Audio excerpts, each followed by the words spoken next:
Federico Gatti, pahlawan Juventus dalam kemenangan melawan Sporting Lisbon dan Sevilla di Liga Eropa, ternyata memiliki kisah hidup yang berat sebelum menjadi pemain sepak bola profesional.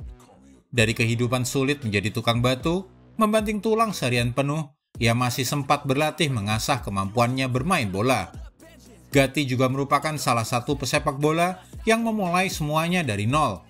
Tidak seperti sebagian besar pemain profesional yang telah berada di sebuah akademi semenjak usia sangat muda. Gatti berbeda. Bahkan ia terpaksa berhenti sekolah karena tak punya biaya. Seperti apa kisah kehidupan sang pahlawan Juventus ini? Mari kita simak. Kehidupan awal sebelum menjadi pesepak bola. Gatti dibesarkan di Brianza. Pemuda kelahiran 1998 itu sempat harus berhenti sekolah di usia 17 tahun akibat ayahnya pengangguran. Gatti pernah menjadi tukang batu demi mendapatkan sedikit uang untuk dirinya dan juga untuk keluarganya. Selain menjadi tukang batu, di sela-sela waktunya, Gatti juga bekerja sebagai kuli bangunan di pabrik jendela, membetulkan atap rumah, hingga bekerja di pasar. Ia bekerja selama 9 hingga 10 jam setiap hari. Akibat kesibukannya, Gatti sering telat makan dan baru mengisi perutnya pada pukul 11 malam. Setelahnya, ia hanya tidur beberapa jam dan kembali bangun pada subuh untuk memulai pekerjaannya. Awalnya, sepak bola hanya ia gunakan sebagai tempat untuk bersenang-senang, menyalurkan hobi, dan selingan setelah bekerja. Latihan sepak bola sendiri ia lakukan di waktu sore hari. Meniti karir dari nol hingga profesional. Seperti memanjat tangga, Gatti adalah pemain yang banyak menghabiskan karirnya di Serie D sebelum sukses menarik hati kontestan Serie C Pro Patria. Gatti bergabung bersama Verbania dan merasakan 29 pertandingan di Divisi Eccellenza dan 22 pertandingan lagi di Serie D pada musim berikutnya.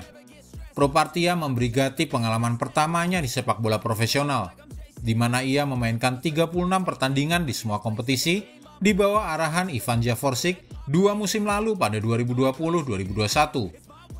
Frosinone kemudian memberikan kesempatan untuk meningkat ke divisi lain pada musim berikutnya, di mana Gatti akhirnya meraih penghargaan pemain muda terbaik di liga itu.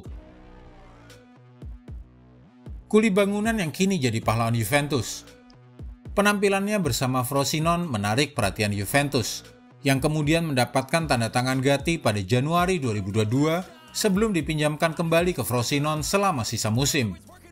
Bianconeri telah mengamankan jasa pemain berusia 23 tahun itu dengan biaya total 10 juta euro atau sekitar 161 miliar rupiah. Baru musim ini, ia dipanggil ke tim utama oleh Massimiliano Allegri, tepat ketika sosok Giorgio Chiellini angkat kaki dari klub untuk merantau ke Major League Soccer. Sejak saat itu, Gatti telah bermain di 16 pertandingan bersama Juventus di semua kompetisi. Dan gol pertama Gatti saat berseragam Bianconeri tercipta juga. Itu adalah gol saat melawan Sporting Lisbon yang memberi kemenangan bagi Juventus dengan skor 1-0 di babak perempat final Liga Eropa. Kemudian di leg pertama babak semifinal Liga Eropa, Gatti kembali menjadi pahlawan bagi Juventus. Sevilla harus puas ditahan imbang Juventus setelah sempat unggul lewat aksi Youssef En-Nesyri di menit ke-26. Kemenangan Los Nervionenses di depan mata harus sirna seketika setelah Federico Gatti menjadi penyelamat Bianconeri lewat golnya di detik-detik akhir. Pelatih Massimiliano Allegri menyambut baik gol-gol debut Gatti. Ia senang dengan kemampuan sang pemain yang selalu ingin belajar. Ini bukan musim yang mudah bagi kami. Para pemain muda butuhkan waktu untuk berkembang. Terkadang mereka bisa tampil fantastis, terkadang mereka seperti belum pernah bermain sepak bola. Itu tekanan yang sangat berbeda saat bermain untuk Juventus, kata Allegri. Gatti memiliki begitu banyak energi dan seperti spons, dia bisa menyerap semua informasi yang Anda berikan kepadanya, puji Allegri kepada Federico Gatti. Gatti sendiri diikat kontrak di Turin hingga musim panas 2026. Besar kemungkinan ia akan melanjutkan perjalanannya di Juventus dan menjadi pemain reguler di bawah asuhan Massimiliano Allegri. Layak disebut sebagai penerus Giorgio Chiellini. Meski tidak 100% mirip legenda Juventus tersebut, Federico Gatti dinilai cukup mumpuni untuk bisa bersinar bersama Juventus.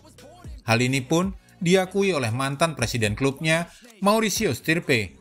Bahkan ia juga tidak segan menilai Federico Gatti bakal lebih hebat dari Giorgio Chiellini.